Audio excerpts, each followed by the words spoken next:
7월 4일 법률방송 러투데이 시작하겠습니다. 첫 소식입니다.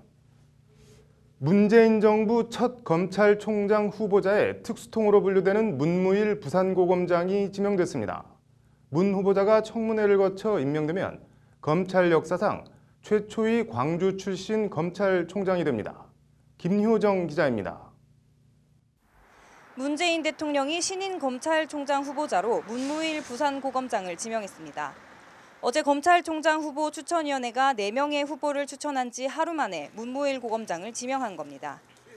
광주 1고와 고려대 법대를 나온 문 검찰총장 지명자는 사법연수원 18기로 대검 중수 1과장, 인천 부산지검 1차장, 법무부 범죄예방정책국장, 서울 서부지검장과 대전지검장 등을 지냈습니다. 문 지명자는 특히 대검 특별수사 선임과장인 중수 1과장과 전국 특수부장 중 최선임인 서울중앙지검 특수 1부장을 거친 자타공인 이른바 특별수사통입니다. 2004년 노무현 전 대통령 측근비리 특검팀에 참여했고 서울중앙지검 특수 1부장 당시에는 BBK 김경준 주가조작 사건, 효성그룹 비자금 사건 수사 등을 이끌었습니다. 2015년에는 성완종 리스트 특별수사팀장을 맡아 이완구 전 총리와 홍준표 당시 경남지사 등을 기소했습니다. 1994년 전주지검 남원지청 초임검사 시절엔 경찰이 단순 자동차 추락사로 처리한 사건을 재수사하고 살해 흔적을 찾아내 전국을 떠들썩하게 했던 지존파의 만행임을 밝혀낸 일은 검찰에서 유명한 일화로 전해지고 있습니다. 문 지명자는 대형 사건 수사 경험을 바탕으로 추진력과 치밀함, 조직 장악력을 두루 갖췄다는 평가입니다. 박근혜 정권 실세들이 수사 대상이었던 성완종 리스트 수사 당시엔 성역은 없다고 공공연히 언급했을 정도로 강단이 있으면서도 이른바 정무적 판단도 갖춘 것으로 알려졌습니다. 지난해 김수남 총장 당시 만들어진 4대 검찰개혁 TF 중 바르고 효율적인 검찰제도 정립 TF를 맡기도 해 검찰개혁에 대한 이해도 깊은 것으로 평가됩니다. 검찰 안팎에서는 조직을 추스르고 검찰개혁 과제를 수행할 적임자라는 목소리가 나옵니다. 박상기 법무부 장관 후보자에 이어 문무일 검찰총장 후보자가 지명되면서 두 사람을 투톱으로 한 강력한 검찰개혁과 적폐청산 드라이브가 본격 시작될 것으로 보입니다. 법률방송 김효정입니다. 문재인 정부 첫 검찰총장 후보자로 오늘 지명된 문무일 부산고검장은 검찰개혁을 요구하는 국민의 뜻을 충분히 이해하고 있으며 국민에게 도움이 되는 방향으로 검찰개혁을 해나가겠다고 밝혔습니다. 문 지명자는 지명 후 부산고검청사에서 기자들과 만나 엄중한 시기에 검찰총장 후보자로 지명돼 무거운 책임감을 느낀다며 국민과 형사사법 종사자들이 원하는 것과 시대 상황이 바라는 것을 성찰하고 또 성찰하면서 인사청문회 준비에 최선을 다하겠다고 말했습니다. 국회에선 박정화 대법관 후보자에 대한 인사청문회가 열렸습니다. 대법원장의 제왕적 권한 분산 등 사법개혁에 대한 박정화 후보자의 인식과 답변을 이철규 기자가 전해드립니다. 이 서울대의 여성, 박정화 대법관 후보자는 대법관으로서 자신의 소임을 이렇게 밝혔습니다. 양성평등과 소수자 보호라는 저에 대한 특별한 기대와 희망을 제대로 감당해 보고자 두려움과 망설임을 모두 이겨내고. 질문은 법원행정처의 사법행정권 남용 등과 관련된 법원의 신뢰 회복과 개혁 문제에 집중됐습니다. 국제인권법 연구의 활동에 대해서 이 사법행정처가 이러한 여러 가지 행위를 한 부분에 대해서는 좀 어떻게 보십니까? 법관의 학술 발표나 연구 이런 부분은 굉장히 존중돼야 한다고 생각합니다. 그거에 대해서 법원 행정처가 사법행정권을 남용했다고 생각합니다. 네. 대법원장의 제왕적 권한 분산 등 사법개혁과 관련해선 개혁보단 법원 독립이 우선이라는 보수적인 시각을 보였습니다. 대법원장 권한 제한이랄지 이런 부분은 사법권의 독립, 법관 재판의 독립, 이걸 가장 우선시되는 방향으로. 사상 첫 행정법원 여성 부장판사 출신인 박정화 후보자가 대법관에 임명되면 역대 5번째 여성 대법관이 됩니다. 법률방송 이철규입니다.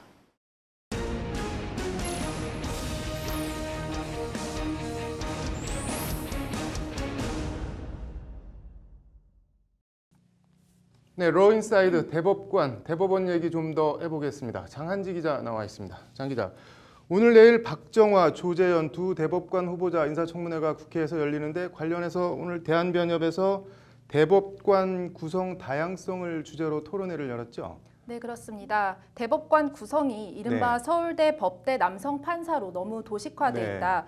이걸 좀 다양화하자 이런 취지의 네. 토론회인데요. 뭐 기존 대법관 구성 관련해서 통계나 자료 같은 게 좀 있나요? 네, 법무부가 2015년에 네. 이제 발표한 역대 대법관 구성 분석 보고서를 보면요. 네. 1948년 정부 수립 때부터 2015년까지 재임한 총 142명의 대법관들 중 판사 출신이 124명으로 87.3%, 네. 서울대 출신이 102명으로 71.8%입니다. 네. 여성은 4명으로 2.9%에 불과합니다. 뭐 편중되어 있다는 건 알겠는데 뭐 어떻게 생각하면은 대법관 정도 할 자원이면은 저 정도 스펙으로 이른바 스펙으로 귀결되는 게 당연한 거 아닌가 이런 생각이 들 수도 있는데 어떤가요? 네, 그렇게 생각할 수도 있는데요. 네. 이런 예는 어떨까 합니다. 네. 이번에 대법관 후보로 청거된 인사 중에는 네. 김선수 변호사가 있었는데요. 네. 김선수 변호사는 서울대 법대의 사시수석 출신입니다. 네. 말씀하신 스펙으로는 전혀 빠질 게 없는데요. 네. 이번 후보자 추천에서 빠졌습니다. 네. 서울대 법대의 사시수석이라고 꼭 대법관 후보가 돼야 한다는 법은 없지만 네. 법조계 일각에서는 네. 김선수 변호사가 이른바 재야 변호사, 그러니까 판사 경험이 없는 순수 변호사 출신이어서 네. 추천해서 빠진 게 아니냐 이런 지적이 있습니다. 네. 즉 판사 출신이 아니어서 배제된 것이 아니냐, 너무 그들만의 리그 아니냐 이런 지적입니다. 네. 뭐 듣고 보니까 그런 지적이 나올 수도 있겠네요. 네, 그 외에도 이른바 네. 법관 순혈주의를 따라가면 전관 예우 등 여러 부작용이 발생한다는 것이 네. 이제 대법관 구성을 다양화해야 한다는 변협 측의 주장인데요. 네. 김현 대한변호사협회 회장의 말을 한번 들어보시죠. 네. 대법원은 법의 구체적인 해석과 적용을 담당하는 최고 법원이므로 분쟁을 최종적으로 종식시키는 역할을 합니다. 판결을 통해 법의 통일적 해석 기준을 제시하기도 합니다. 법관 중심의 폐쇄적이고 획일적인 대법관 구성에서 벗어나 국민의 다양한 관점을 반영할 수 있도록 인적 구성을 다양화해야 합니다.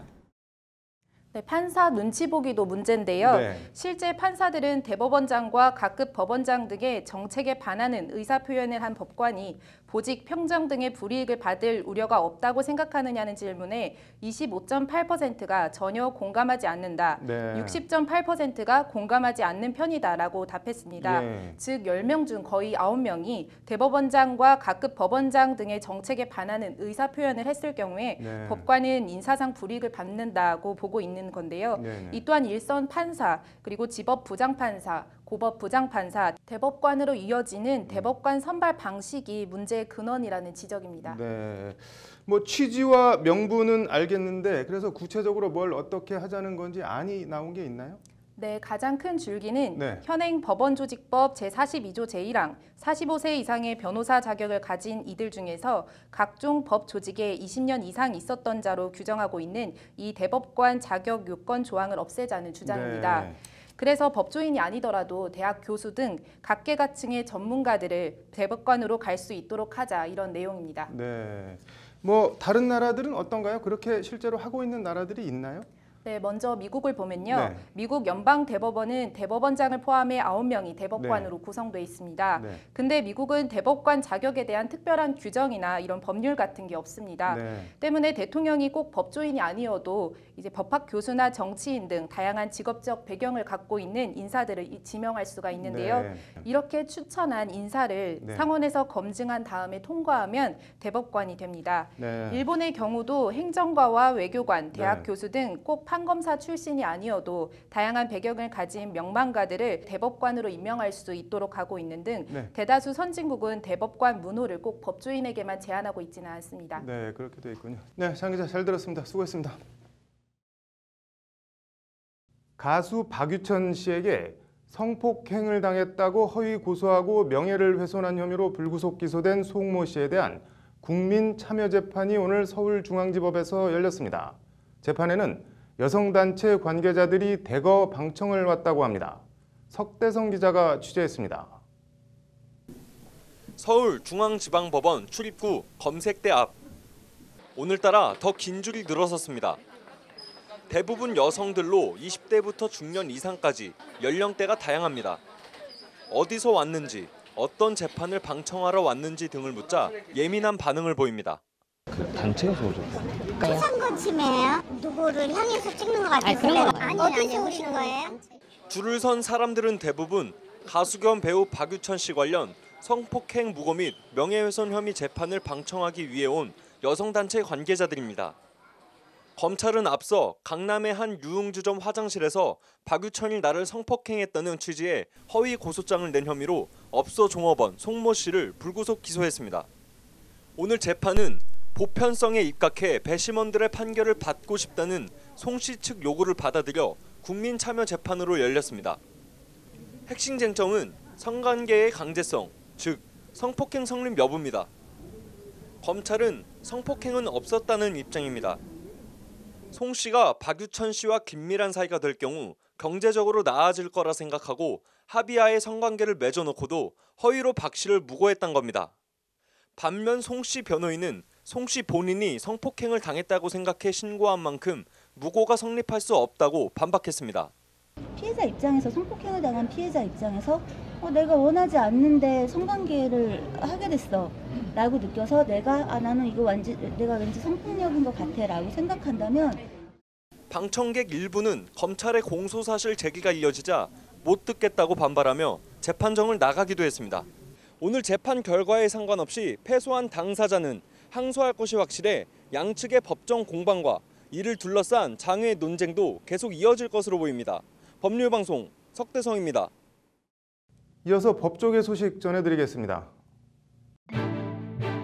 박근혜 전 대통령이 내일 열리는 이재용 삼성전자 부회장 재판에 증인으로 나오지 않겠다는 불출석 통지서를 법원에 냈습니다. 박 전 대통령 측은 건강상의 문제와 자신의 재판이 주 4회 계속되는 점을 이유로 들었는데 이에 따라 박 전 대통령과 이 부회장의 첫 법정 대면은 불발됐습니다. 대한변협이 처음으로 우수 변호사 6명을 선정해 발표했습니다. 국선전담 엄호성 변호사와 소외계층을 지원해온 전용규 변호사, 어린이 법교육에 힘쓴 유재원 변호사와 법률봉사에 귀감이 된 송성현 변호사, 국제법 교류 지원에 앞장선 허중혁 변호사와 사회봉사 활동에 힘쓴 김민호 변호사입니다. 변협은 매년 4차례 정도 우수 변호사를 선정하겠다고 밝혔습니다. 헌법재판소는 농수협 조합장 선거에서 후보자가 아닌 가족 등의 선거운동을 제한하는 위탁선거법에 대한 위헌 심판 사건에서 재판관 전원일치로 합헌 결정했다고 밝혔습니다. 헌재는 인정과 의리를 중시하는 특정 집단 내에서 이뤄지는 조합장 선거에 과열과 혼탁을 방지하고자 하는 입법 목적은 정당하다며 후보자 혼자 선거운동을 하는 것이 물리적으로 불가능하다고 보이지 않는다고 지적했습니다. 윤석열 서울지검장이 취임 이후 처음으로 이찬희 회장 등 서울지방변호사회 관계자들과 7일 면담을 갖습니다. 이날 면담에서 양측은 형사사건 처리 과정에서 변호인의 변론권 보장 방안 및 검사와 변호사의 정례 간담회 추진 등을 논의할 예정입니다. 윤 지검장은 지난달 사건 처리 등 업무에서 드러난 문제점을 해결하기 위해 외부의 비판적 시각도 받아들일 것을 지시한 바 있습니다.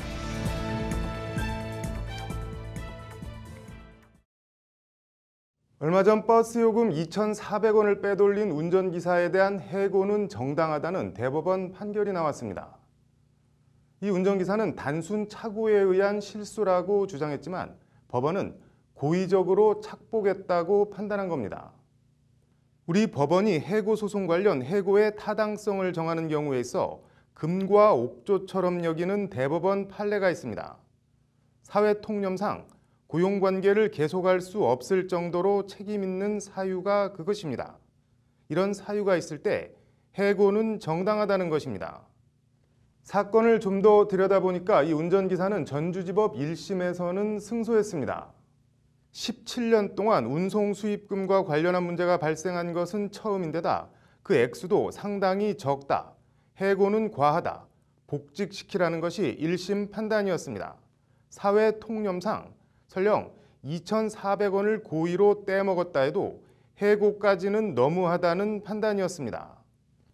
이 버스 회사는 그러나 이에 불복해 항소를 하고 변호사를 유력 로펌 변호사로 바꿔 새로 고용합니다. 그리고 이 버스 회사는 항소심에서 1심 결과를 뒤집고 이깁니다. 버스 기사가 해고 후 1인 시위 등을 한 게 예의 그 고용관계를 지속할 수 없을 정도로 회사와의 신뢰가 완전히 깨진 사유의 하나가 됐습니다. 이 버스 회사는 항소심 변호사 보수금으로 7,100만 원을 지급한 것으로 전해졌습니다. 버스 기사는 대법원에 항소했지만 대법원은 버스 회사 손을 들어줬습니다. 법률 용어로는 심리 불속행이라고 하는데 이번 사건에 대해 심리도 하지 않고 그냥 항소심 판결과 상고 이유만 보고 이유 없다며 상고를 기각한 겁니다. 떼먹은 버스 요금 2,400원과 해고, 유력 로펌과 항소심 변호사비 7,100만 원, 그리고 뒤집힌 판결. 2014년에도 버스 요금 3,000원을 납금하지 않은 운전기사가 해고된 재판이 있었는데 당시 대법원은 사회통념상 고용관계를 계속할 수 없을 정도로 책임 있는 사유가 있었다고 보기 어렵다며 해고는 무효다고 판결했습니다. 비슷한 재판의 정반대의 결과 당시 버스 회사가 이번 버스 회사처럼 유력 로펌 변호사를 썼는지 어쨌는지는 잘 모르겠습니다. 무전 유죄, 유전 무죄. 오늘 국회에선 박정화 대법관 후보자에 대한 인사청문회가 열렸습니다. 내일은 조재현 대법관 후보자에 대한 인사청문회가 열립니다. 법원 안팎에서 신망이 두터운 분들이니 대법관에 임명되실 것입니다. 법 이전에 그걸 사회 통념이라 부르든 상식이라 부르든 그런 것들이 있을 것입니다. 훌륭한 대법관들이 되시길 진심으로 기원합니다. 7월 4일 법률방송 로투데이 마치겠습니다. 시청해 주셔서 감사합니다.